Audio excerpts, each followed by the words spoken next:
Olá, sejam muito bem-vindos a mais um episódio do Podcast. Estou muito feliz, pois hoje eu vou receber uma convidada muito especial. Mas antes de vocês conhecerem ela, eu quero fazer um agradecimento especial aos nossos patrocinadores. RK, corretora de seguros com foco em planos de saúde para empresas, há 9 anos protegendo vidas e famílias. Cade Arts, transformando o seu sonho em arte em forma de bordado da cidade de Piracicaba. Ela entrega para todo o Brasil. Qualquer bordado, em chapéu, em jaleco, em bolsas. Atrium Estúdio de Podcast, ateliê de música e estúdio de fotos para você gravar o seu curso, fazer o seu podcast na cidade de Sorocaba.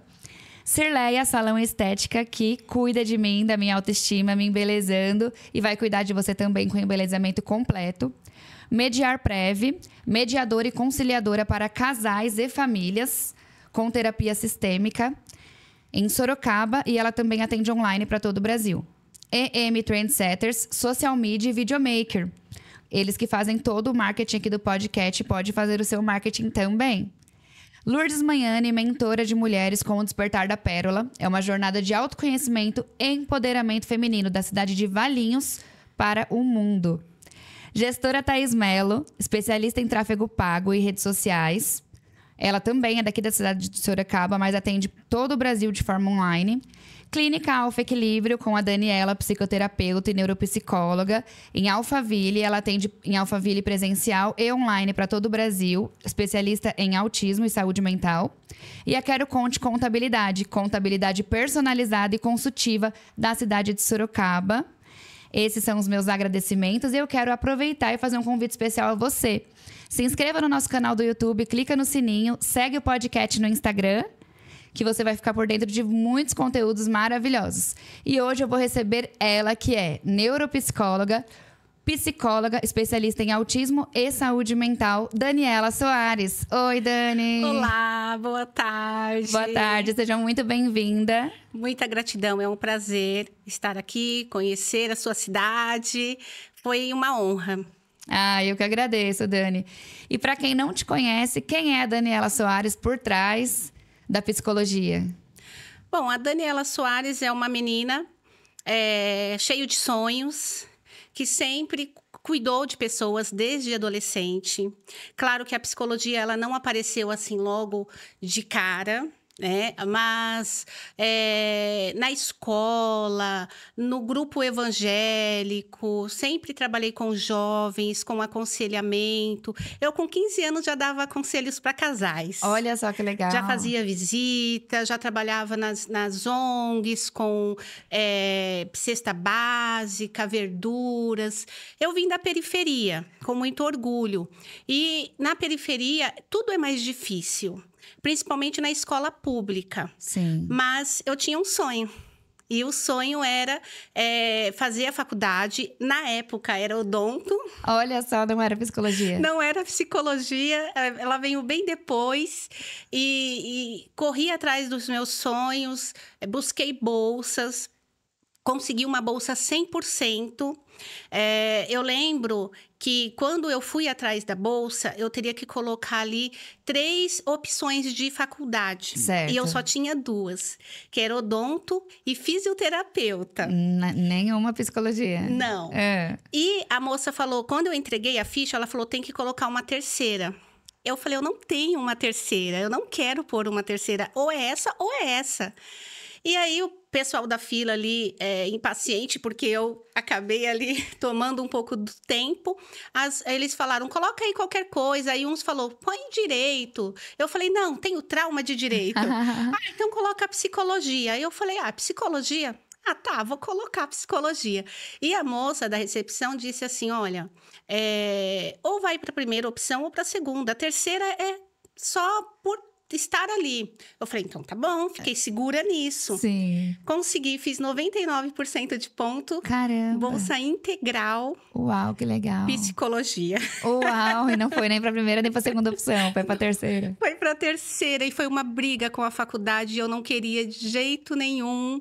Aí até que a faculdade conseguiu transferir a minha bolsa para odonto.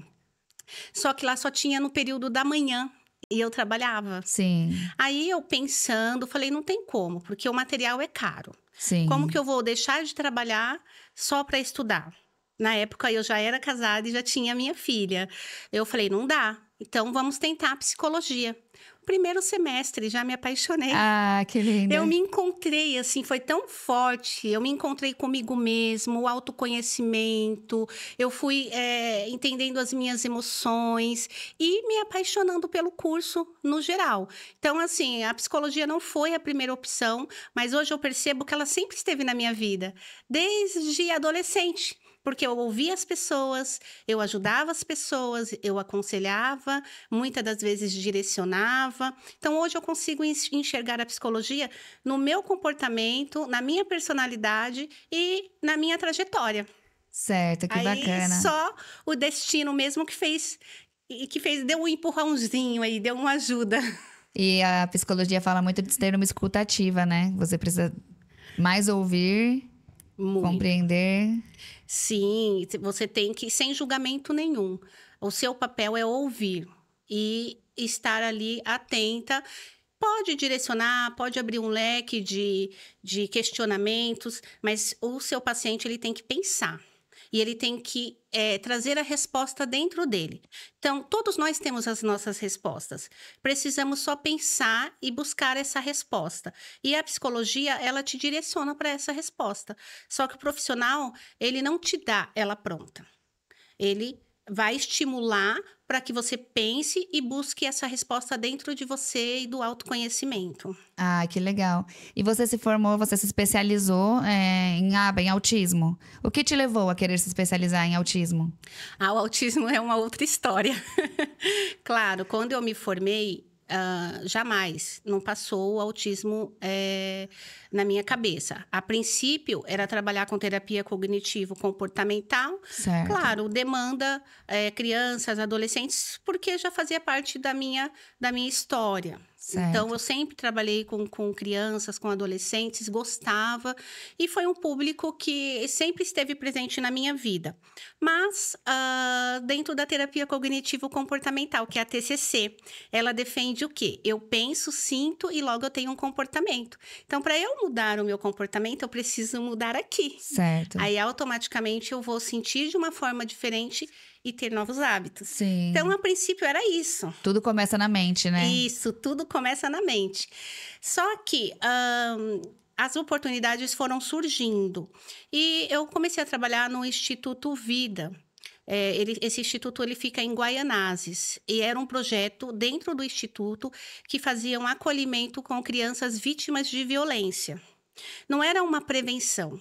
As crianças elas já chegavam para mim com histórico de violência. Nossa, Na que maioria triste. das vezes, encaminhada pelo juiz. Nossa.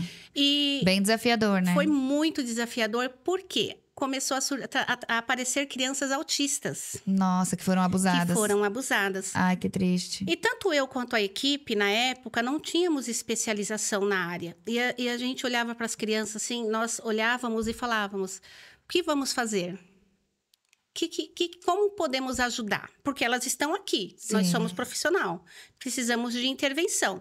Aí foi quando eu decidi fazer uma especialização Olha em só. ABA, né, Análise do Comportamento Aplicada, que é uma abordagem que funciona muito com crianças autistas, tá? O ABA, ele não é específico para autistas, Ah, tá? entendi. Que às vezes as pessoas É pensam verdade, que é. muito bom esclarecer. O ABA, ele pode ser tratado como uma terapia para qualquer pessoa. Ah, sim. Só que ele funciona, dá resultado maior para as crianças autistas. E eu fiz essa especialização e naquele momento nós conseguimos dar conta daquela demanda e ajudar aquelas crianças que foram vítimas de violência. Partindo disso, foram surgindo demandas. E aí eu comecei a estudar mais, especializar, ter conhecimento e hoje a demanda maior é dentro do autismo. Claro que eu atendo outras demandas, idosos, porque eu também já trabalhei num hospital na ala da geriatria. Certo. Então, eu tenho uma experiência com idosos. Que bacana. E aí, por esse currículo ser um pouco amplo, eu costumo dizer que o meu paciente mais novo, ele tem 3 anos. E o meu paciente mais velho tem 75 anos. Ai, meu né? Deus. Então, acho que o meu currículo e os lugares que eu já passei permitiram que eu tivesse uma experiência ampla em relação a todas as idades. Muito legal. Tá? Hoje, se você me perguntar, mas o que você prefere? Eu não tenho preferência. É mesmo? Responde pra gente o que você prefere. Não tenho. Eu amo todos. Se vier uma pessoa de 25 anos, eu vou atender. Se vier uma de 80, eu vou atender. Se vier uma criança de 3 anos, eu vou atender. Você faz com amor mesmo, né? Com amor. Então, eu não tenho, assim, uma idade específica. Porque tem os psicólogos infantil. Sim. Que só atende criança. E os que só atende adulto, não quer atender criança. Você já atende todos. E eu já atendo. E eu gosto, traz resultado, não fico confusa, não fica nada bagunçado, como alguns pensam. Sim. É sossegado, assim, para mim. Ah, que bom, você consegue se organizar bem. Sim, porém hoje, claro, pela especialização em aba, a demanda maior são crianças autistas. Ah, legal. E hoje você tá com consultório também em Alphaville, né? Sim, a clínica Alfa Equilíbrio, né? Antes, eu tinha a Equilibrium, que ficava em São Paulo. Certo. Então, fiquei em São Paulo com a Equilibrium por 4 anos. Ela é ativa, tem profissionais lá, só que eu não atendo mais lá. Certo. Aí eu vim para Alphaville e abri, primeiramente foi a unidade 2 da Equilibrium. Certo. E depois eu escolhi mudar para Alfa Equilíbrio. E por que você quis mudar para esse nome? Pelo ambiente, assim, pela cidade. A Alfa tem tudo a ver, né? Isso, porque fica no coração de Alphaville. Ai, que legal. Eu achei que era tinha algum significado, mas Alfa de Alphaville. Isso, aí como eu queria algo que combinasse, assim, que fosse acolhedor. Sim, ficou legal. Com a cidade, e aí eu falei, eu vou colocar o alfa e tirar o M no final do equilíbrio. Ao invés de ficar equilibrium, aí ficaria equilíbrio. Aí ficou alfa e equilíbrio. Ah, que bacana. E quais especialidades tem lá para as pessoas que forem procurar? Além da psicologia aba? Tá, hoje tem a TCC, a Terapia Cognitiva Comportamental. Certo. E tem a psicopedagoga. Ah, legal. A psicopedagoga, ela trabalha tanto na área do reforço tradicional escolar, como pedagogia, quanto na área emocional, quando a criança ela tem uma dificuldade por questões emocionais e não por uma questão neurológica. Então, a psicopedagoga também faz um ótimo trabalho com essas crianças. Ah, que legal. E falando de autismo, como que a pessoa pode identificar? Quais são os primeiros sinais? Olha, não existe um padrão definido, tá? Hoje se fala muito de alguns padrões, se você identificar isso, mas nem sempre, porque o autismo ele pode se confundir com outras comorbidades e isso precisa ter muito cuidado, tá? Então, mas tem alguns comportamentos que são muito típicos do autismo. Sim. Claro que não temos como diagnosticar partindo só desses comportamentos, mas quais são? A sensibilidade, tanto auditiva como sensorial. A criança, ela tem uma linguagem mais estereotipada, né? Um transtorno de linguagem. Ela pode ter uma questão social prejudicada, pode ser uma criança que se isole um pouco mais. O autismo, no geral, ele tem um atraso no desenvolvimento, né? No neurodesenvolvimento. Então, você vai perceber que aquela criança, em comparação às outras crianças, o desenvolvimento dela estará atrasado. E aí, existe alguns padrões, que aí, quando você suspeita, você precisa fazer o interessante é fazer uma avaliação neuropsicológica. Certo. Porque tanto a pessoa só pode ter um atraso dentro da idade dela. Percebemos que nós somos de pós-pandemia. Sim. Tá? Então, olha o histórico. Por sermos pós-pandemia, as crianças elas já tiveram um atraso no desenvolvimento. Sim, tanto sim. social quanto no processo de aprendizagem, que sofrem até hoje. tá? Então, não dá para pegarmos comportamentos isolados e já diagnosticar, porque isso acontece muito. Precisamos entender todo o histórico desta criança, tá?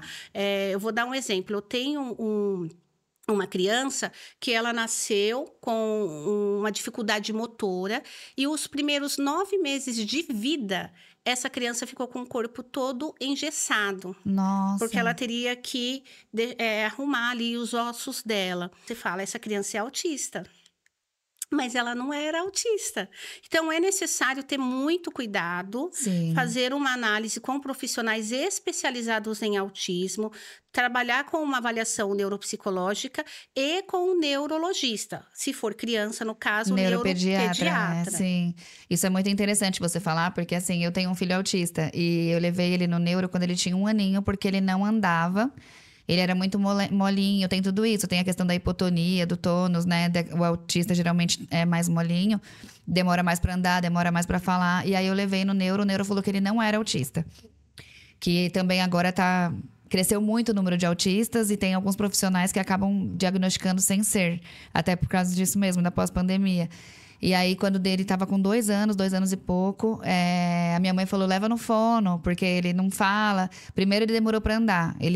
A pediatra encaminhou para fisioterapia. Com 1 ano e 6 meses, ele fez fisioterapia e ele começou a andar. E o neuro tinha falado que não era autismo. Aí, com 2 anos e meio, eu levei de novo, porque minha mãe falou assim, tá muito estranho ele não falar. Tem que prestar atenção aos sinais de atraso. Demorou para andar, demorou para falar. E aí eu comecei a levar na fono. Aí a fono começou a identificar outro sinal. Falou, ele não olha no olho. É mais um sinal de autismo, não olhar no olho. Exatamente. Enfileirar objetos. Ou pegar o carrinho, em vez de fazer brincar funcional. Como se o carrinho estivesse andando, pegava o carrinho e ficava brincando com a roda. Então, tudo isso a gente foi identificando. A fono foi identificando e falou, leva no neuro, porque pode ser autismo. E aí eu levei de novo, ele falou que não era de novo. E aí eu fiquei desesperada. E aí ele falou que ele poderia ser surdo. Acontece também muito aí encaminhou pro otorrino. E falou que era pra fazer o Bera.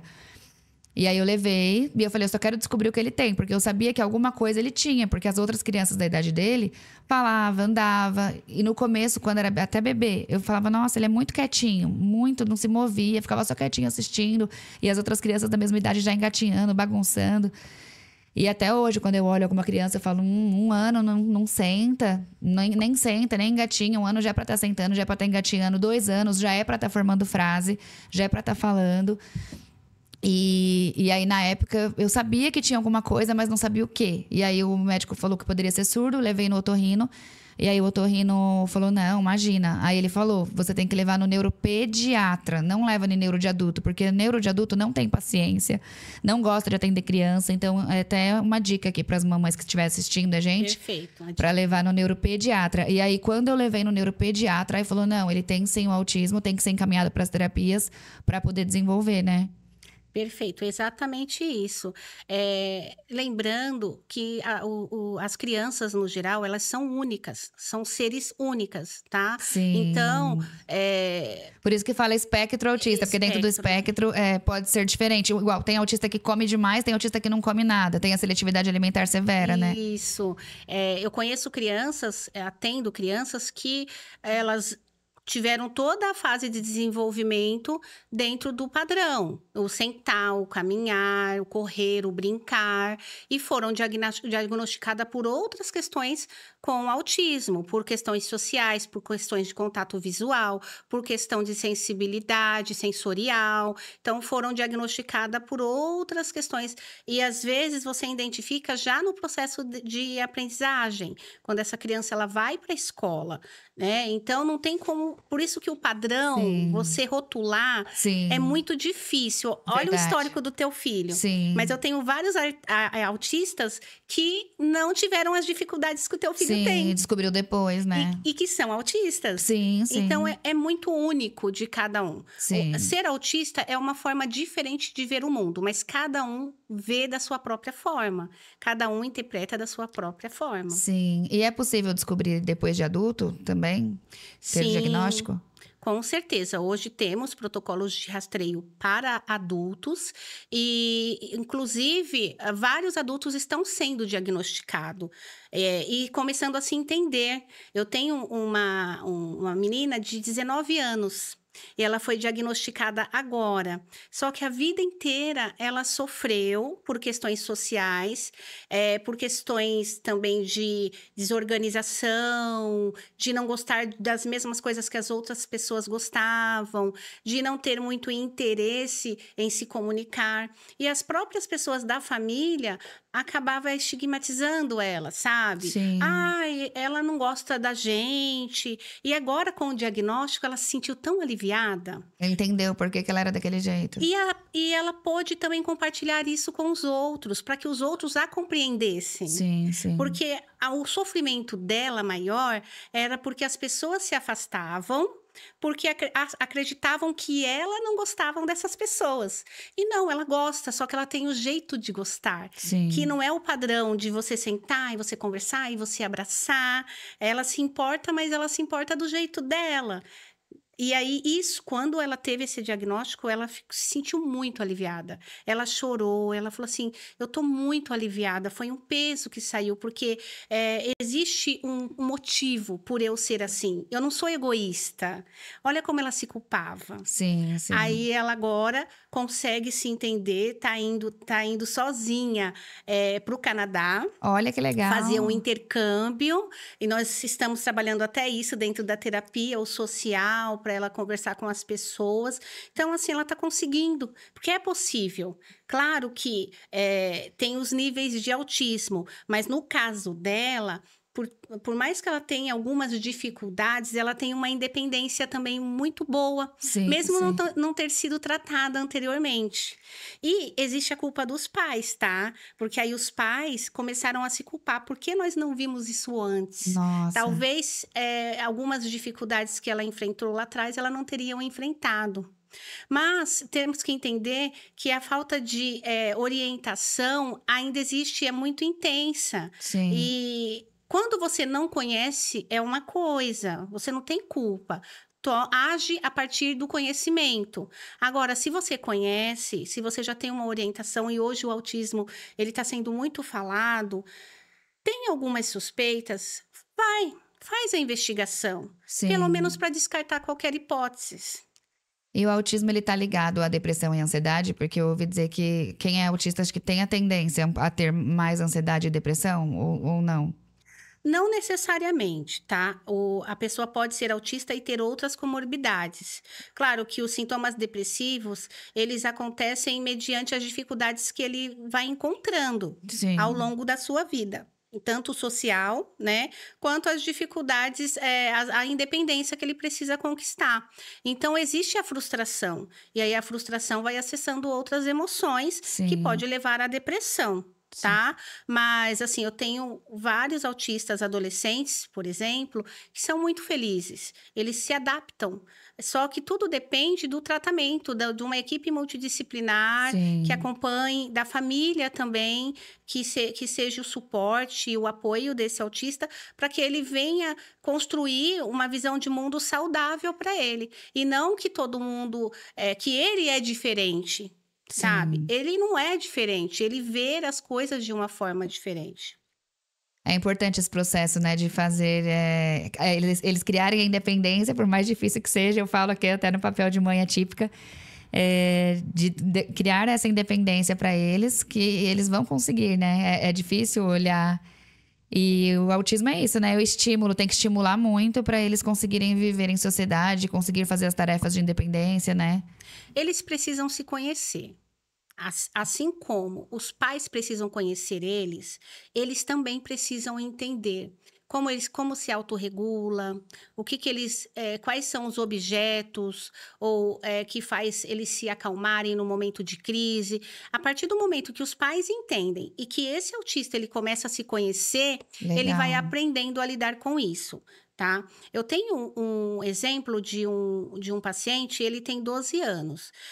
Os pais estão descobrindo agora que ele é autista. Certo. Sobretudo, vem uma série de situações dúvidas, né? Que apontam para isso, de comportamento. Sim. Uma criança de 12 anos que não fala, Nossa. que não tem ainda a escrita, né, a alfabetização concretizada. Então, você já percebe ali que existe algo que precisa ser estudado na vida dessa criança. E aí, agora, os pais estão identificando. Só que percebe que existem vários conflitos na vida dessa criança. Um exemplo, o pai fala assim, olha, você já é um homem, você tem que se comportar como um homem, uma criança de 12 anos que é autista. E o fato do pai não saber que é autista, estava tratando a criança como ele foi tratado na infância dele. Sim. Porque isso acontece muito também. O padrão de comportamento de geração para geração. Se repete, né? Se repete. Então, o pai, ele teve uma criação muito dura, muito firme. Você é o homem, você não pode chorar, você tem que se virar. E ele estava passando essa informação para o filho. Até agora, aos 12 anos, ele tem uma crise muito forte. Nossa. E aí eu fui chamada. Quando eu fui chamada, aí eu olhei e falei, ele teve uma crise. Ele tem uma hipótese diagnóstica de autismo, porque eu não posso já diagnosticar, então eu tenho que falar que é uma hipótese pelo comportamento, pela situação e pelo desenvolvimento dele, ele tem uma hipótese diagnóstica de autismo. Aí foi quando os pais falaram, olha, quando ele era menor, a fono também suspeitou. Quando ele era menor, o pediatra também. A escola pediu para fazer uma avaliação. E os pais, às vezes, com medo do diagnóstico, não levam essa criança, acham que dá conta disso. Nossa. E aí é onde existe um atraso no tratamento e essa criança também se atrasa. E trata-se de uma criança muito funcional. Que se tivesse com tratamento desde pequeno, hoje teria um avanço maior do que ele tem e teria evitado vários sofrimentos. Sim. Então, é entender isso. Os pais precisam desmistificar essa questão do autismo, porque parece que assusta muito ainda os pais. Sim, muito medo do amanhã. Eu como mãe, eu falo que eu tenho medo, assim, da fase adulta. Como vai ser quando ele estiver adulto? Será que ele vai trabalhar? Será que ele vai estudar? Sabe, assim, é uma coisa que a gente fica... As pessoas falam, você tem que tratar ele normal, você tem que deixar... Muitas pessoas falam, dá o sabonete na mão dele, deixa ele tomar banho, dá a escova de dente na mão dele, já tá na hora, ele já tá com 7 anos, mas a gente quer tratar como bebezinho ainda, tipo, não, peraí, eu vou estar sempre aqui pra você, mas a ideia é não ser super protetor, porque até atrapalha, né, essa super proteção. Exatamente, a ideia é você proteger sem tirar a independência dele. Quando você tira a independência dele, ele não aprende. Sim. E ele fica totalmente despreparado para o mundo. Sim. Então, se ele é funcional, ele precisa de suporte, dá o suporte que ele precisa, mas sem tirar a independência dele. E cada vez plantando mais independência, né? Ó, coloca um tênis, coloca uma roupa. Estimulando. Porque às vezes até nós pais acabamos errando com essa superproteção, né? Sim, principalmente quando eles estão na pré-adolescência, entre 8 a 12 anos, que tem que é uma questão de idade, alguns comportamentos, da preguiça, eu não quero fazer. Sim. E às vezes os pais associam com a questão do autismo. Até às vezes birra, meu marido às vezes fala, isso daí não é do autismo, não. Isso. Né? Porque a gente fica até em dúvida, sem saber. É do autismo, a birra, a preguiça, igual você tá falando. É criança, é normal. Exatamente. Tem que saber identificar o que é comportamento e o que é crise de autismo. Sim. E é só você conhecendo o teu filho e tendo acompanhamento, porque o profissional, ele orienta também. Ele tem a orientação com os pais. E aí, dentro dessa ajuda multidisciplinar, essa criança, ela vai sendo entendida, acolhida, e aí ela desenvolve. Sim. Muito legal. E o meu marido até brinca que ele acha que eu tenho um traço de autismo, sabe por quê? Na questão de rigidez cognitiva. Mas eu falo, às vezes, por exemplo, você marcou comigo 2 horas e aí você desmarca comigo. Ou atrasa, sei lá. Eu já fico, meu Deus do céu. Eu falo, será que isso pode ser um traço? O autista, eles têm uma rigidez cognitiva... Muito forte, né? Intensa, sim.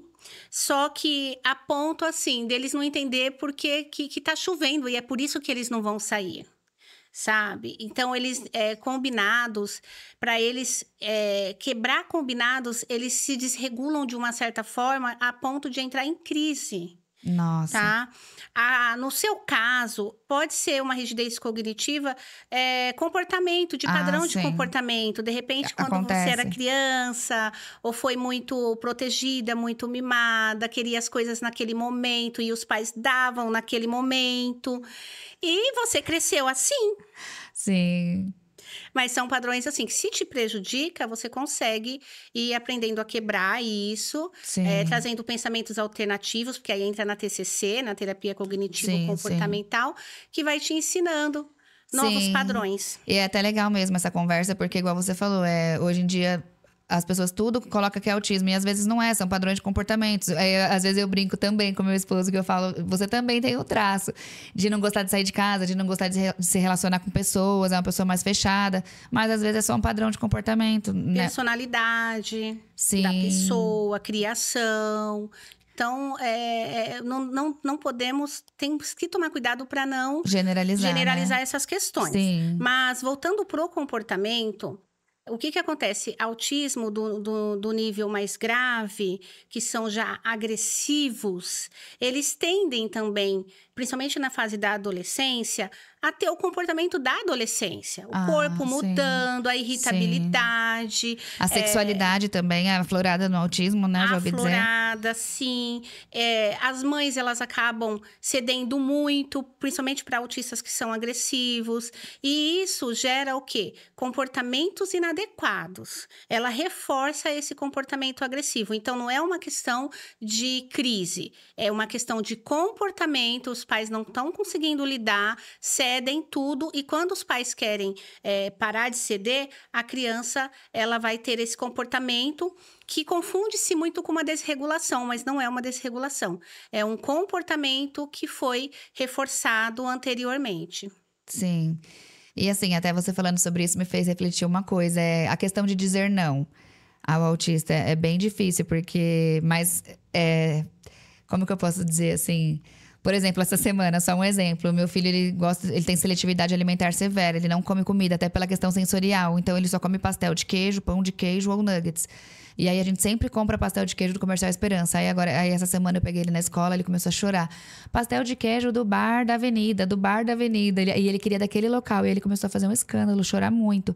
E aí eu fiquei, e agora? Será, tipo assim, eu dou o não pra ele? Ou se eu não der o não e ele chorar horrores e... Então, assim, eu fico nessa dúvida de, tipo, é possível dar o não ou não? A gente tem que correr, porque senão eles vão entrar em crise. E sempre dizer sim.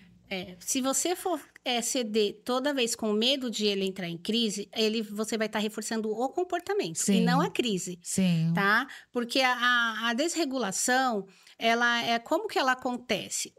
É como se o autista ele estivesse sentindo dor no corpo inteiro. Ele realmente se desregula, assim, ele perde os sentidos. Tá? Então, ele vai ficar agressivo, ele vai derrubar, ele fica até mais forte, dependendo. Sim. Então, você percebe. Eles têm uma força fora do comum. Sim, aí você percebe que ele está desregulado. Sim. Agora, o comportamento inadequado, ele não tem essa intensidade de desregulação. Entendi. Aí, o que você precisa fazer? Usa outras palavras ao invés do não. Faz combinados. Claro que isso é habilidade de treino. Então, precisa ser trabalhado nas terapias. E das terapias, vocês fazendo em casa. Sim. Então, os profissionais que trabalham com ele precisam trabalhar isso. Esse estímulo da frustração, que ele precisa ter mais flexibilidade. Como que eu faço isso? Dentro do ABA, a gente trabalha muito com combinados. E aí, ao invés de você falar não, você já combina com ele. Olha, vamos amanhã. Amanhã nós vamos lá, tal horário, e comemos o que você quer. Mas ele vai se desregular. No começo, ele pode desregular, não. Ter um comportamento negativo. Ele vai ter, porque ele não está acostumado. Ele está acostumado a falar e já receber. Só que, conforme você vai cumprindo os combinados, ele vai entendendo e aceitando mais. Sim. Ele precisa ter essa flexibilidade. Sim, até porque até a criança é típica, né? Se ele entender que, se eu chorar, eu vou ganhar, eu vou chorar. Qualquer criança. Por isso que é comportamento e não desregulação. Porque isso é qualquer criança. Sim, sim. Muito legal. E sobre o TDAH? Você também trabalha com isso? Tem bastante pacientes com TDAH? Que tem se falado bastante, né? Que é o transtorno de atenção e déficit déficit de atenção e hiperatividade? Sim, tenho bastante pacientes, tanto autistas com TDAH e pacientes que têm só o TDAH. O TDAH em si, ele é visto mais a partir do primeiro ano da escola.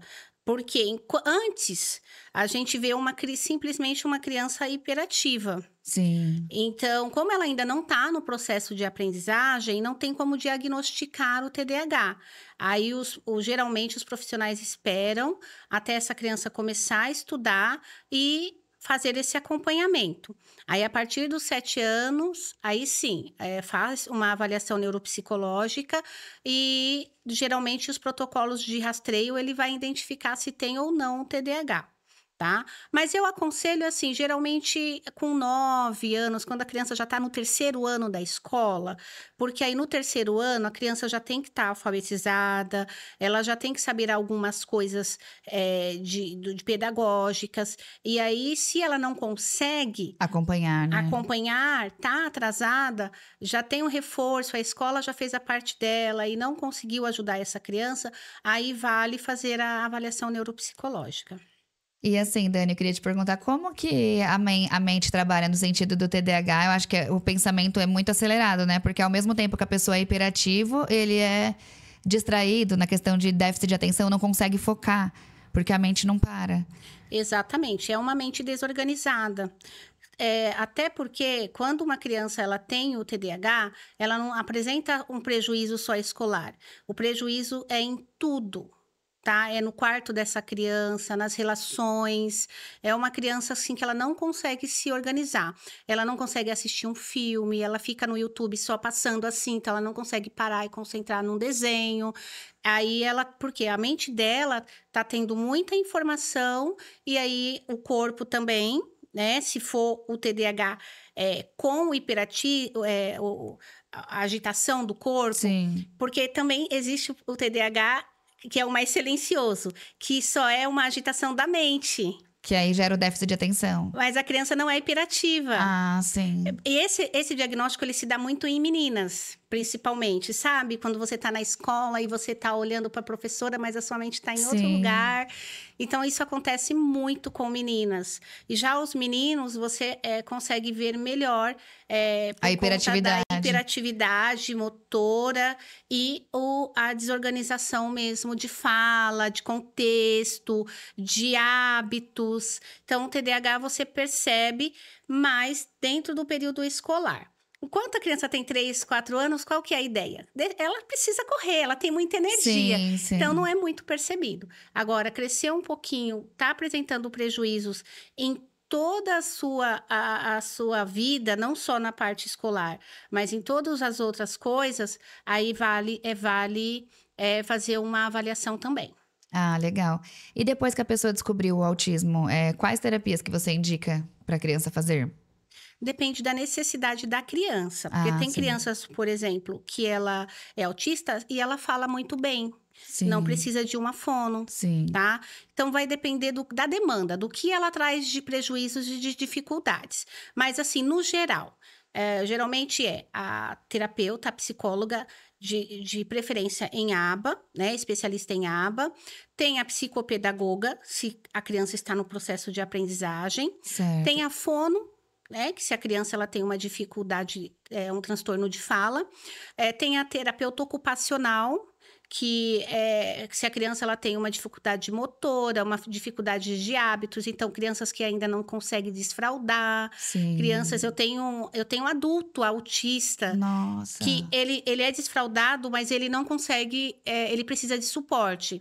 Mas não porque ele tenha alguma limitação, é uma questão mesmo sensorial. Entendi. Ele não consegue se limpar, ele não consegue ver, ele não consegue sentir o cheiro. Então, é muito forte o sensorial. Aí ele já tem, acho que 22 anos, mas ele precisa que alguém o limpe, que alguém faça essa parte para ele.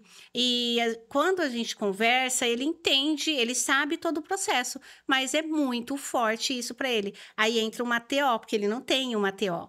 Então, a TO, ela vem para isso, tanto na parte também de alimento. a criança que tem aquela questão da textura, da cor do alimento, do sabor do alimento, a criança que não gosta de brincar com areia, porque dá gastura, que não coloca os pés no chão.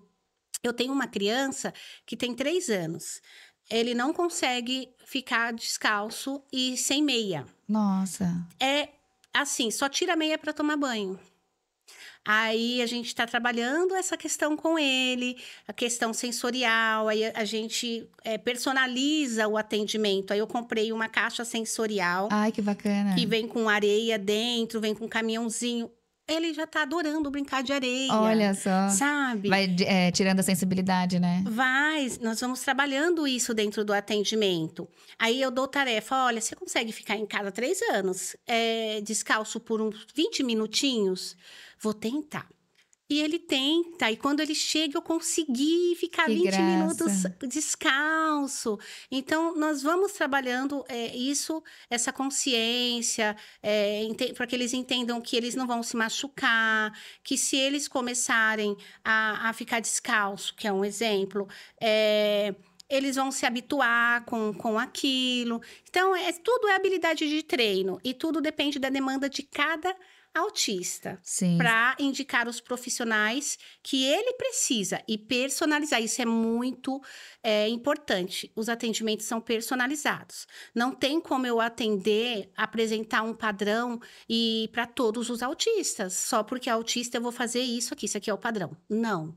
Cada autista é um ser único, tem uma demanda diferente, então o atendimento ele precisa ser personalizado.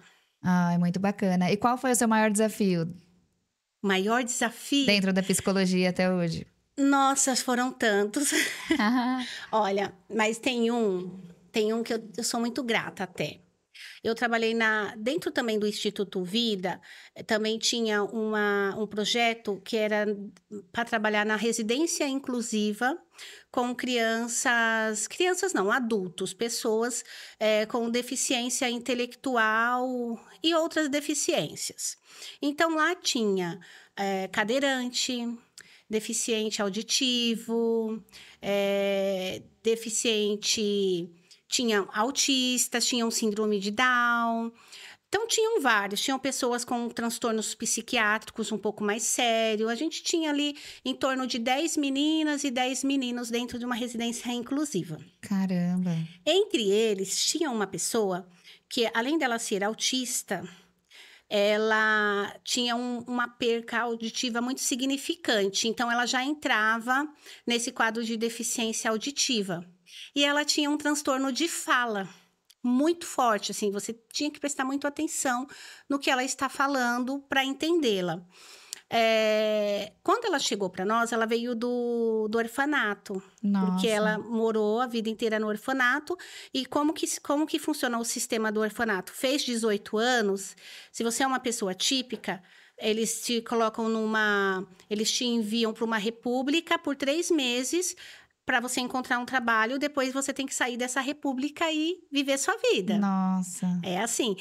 Quando é uma pessoa com deficiência, eles enviam para a residência inclusiva. Ah, sim. Então, a maioria das pessoas que estavam na residência inclusiva já tinham morado no orfanato. Eram encaminhadas do orfanato. E essa pessoa estava lá. E quando ela chegou para nós, pensamos assim, o que vamos fazer? Ela tem 18 anos, não é alfabetizada, tem uma perca significante de escuta, ela não tem uma fala bem comprometida, mas a gente está vendo diante de nós uma mulher, muito bonita, inclusive. O que a gente vai fazer? Vamos começar pela alfabetização. Vamos levar para a escola. E aí tinha um cuidador que levava todos os dias e voltava. Mesmo sabendo que teria pouco resultado ou nenhum. Mas só o fato dela socializar, sair um pouco da residência inclusiva, Sim. daquele mundo, daquela caixinha, vai para a escola. Aí terminou, fez até o 3º ano. Tá, ela fez a escola, e agora? Aí nesse meio período da escola, nós já estávamos tratando a questão auditiva. Só que a rede pública, tudo é um pouco mais difícil demorado. Sim. Ela precisava de um aparelho muito específico, estava na fila de espera. Mas quando ela terminou a escola, em seguida veio a questão do aparelho. Ela já começou a ser chamada para os exames e nós fazemos o acompanhamento dela. Tá, aí pensamos, olha, não tem mais escola, tá fazendo os exames, e agora? Vamos colocar ela em alguma atividade?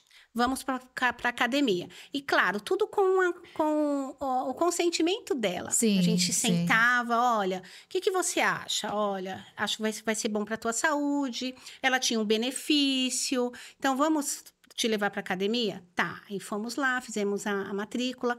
Tá, a academia é na rua da residência inclusiva. Você consegue ir sozinha. Tá, começou a ir sozinha para a academia e voltar sozinha.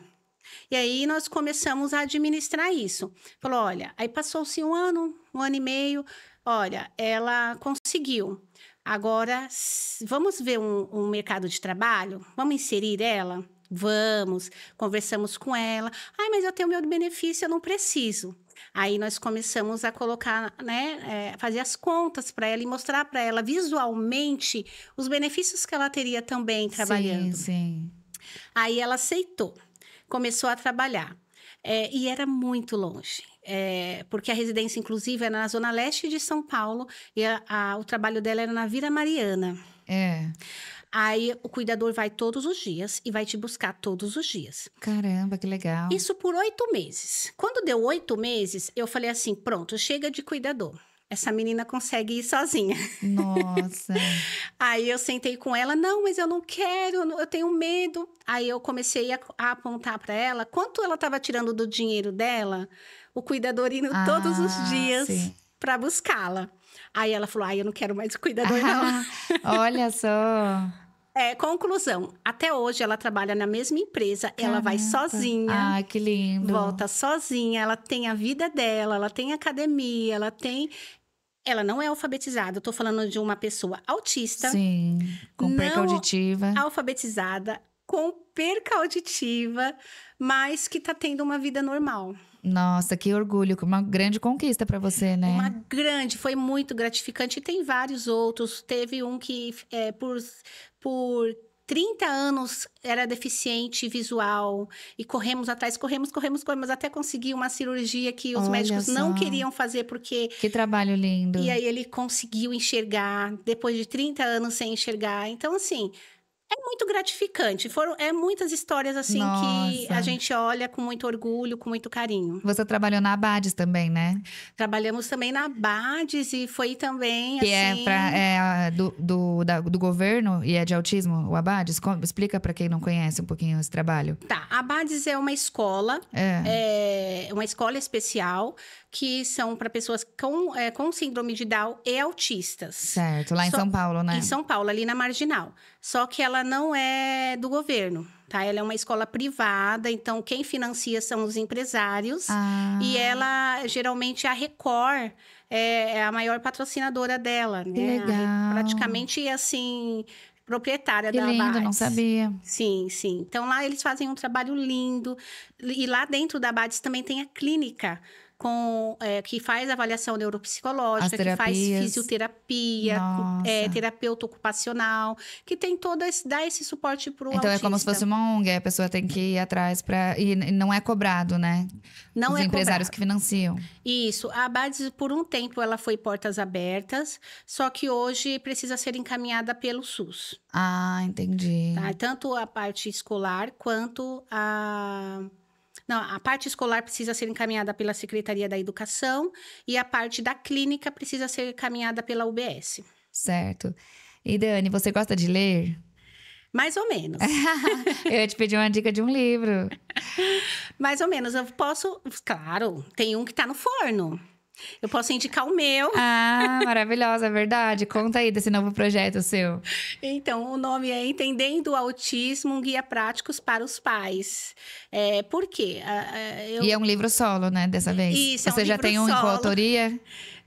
Eu tenho um com as mulheres multiplicadoras, e que eu fui coautora, que foi mais a minha biografia mesmo. Certo. E agora é um livro solo, mas com esse sentido, objetivo, motivos, sim, eu comecei a entender as necessidades desses pais, como eles ficam assustados, como eles acabam também fechando os olhos porque eles não querem receber o diagnóstico. Então, esse livro é um guia prático para acalmar o coração desses pais. Nossa, que lindo. Fazer com que eles entendam os filhos deles, tá? Então, o nome do livro é Entendendo o Autismo, Guia Prático para os Pais. Já quero o meu. Tá no forno. Ai, que legal. Mas até o final do ano nós vamos colocar já à venda. Muito legal. E quais outros projetos que você tem além do livro? Tem alguma outra coisa saindo do forno? Saindo do forno. Olha, eu tenho alguns convites que eu pretendo para o ano que vem. Tem a revista aqui de Sorocaba, Verdade, né? Mulheres Como que que é Brilham. Mulheres que Brilham, que eu fiquei interessada em participar. Sim. E tô ainda analisando outros convites aí. Ah, que legal. Aproveitando, deixa eu fazer um convite especial para quem quiser conhecer a revista Mulheres que Brilham. É uma revista global, está em mais de 14 países, tem mais de 2 milhões de visualizações. É uma revista aí super imponente. Já lançou em Paris, em Dubai e agora vai ter o lançamento em outubro em Sorocaba. E eu quero deixar o convite para você, mulher que quer se posicionar, quer ter uma assessoria de imprensa completa. Fala comigo, com a Kathleen aqui. Vou deixar meu contato depois na legenda. E aí eu explico melhor pra você sobre a revista Mulheres que Brilham. E aí o ano que vem, já estamos fechando já desse ano. E já estamos com data pro ano que vem. Em abril, vai ser em Itapetininga. Qual spoiler? Que legal. Aí você pode participar com a gente da edição de Itapetininga. Ótimo, vamos pensar sobre isso, mas Sim. quero muito estar com vocês, conhecer melhor esse projeto. E um outro projeto também que eu quero ressaltar aqui, que é muito importante, nós estamos num projeto com mulheres com câncer. Esse projeto ele fica na Zona Leste de São Paulo. A fundadora desse projeto, infelizmente, tem aproximadamente um mês que ela faleceu com câncer. Puxa vida. E só que nós estamos dando continuidade nesse projeto. Mãos que saram, almas que curam. Que lindo. E depois também, se você permitir, eu posso deixar o link para as mulheres que estão passando por essa situação, acabou de descobrir, que estão em tratamento, podem também encontrar apoio nesse projeto. Legal, aí tem um apoio psicológico de terapeutas. Tem apoio psicológico, apoio com fisioterapeutas, com nutricionista. Que bacana. Com professores de dança. Nossa, lá é um projeto maravilhoso. Ah, que lindo. Quem está hoje responsável é a Denise, né? Denise do Rancho, ela é conhecida dessa forma. E esse projeto fica no Itaim Paulista, em São Paulo. Ah, muito legal. E para quem quiser te conhecer melhor, qual que é a sua rede social? @Daniela_psicoterapia.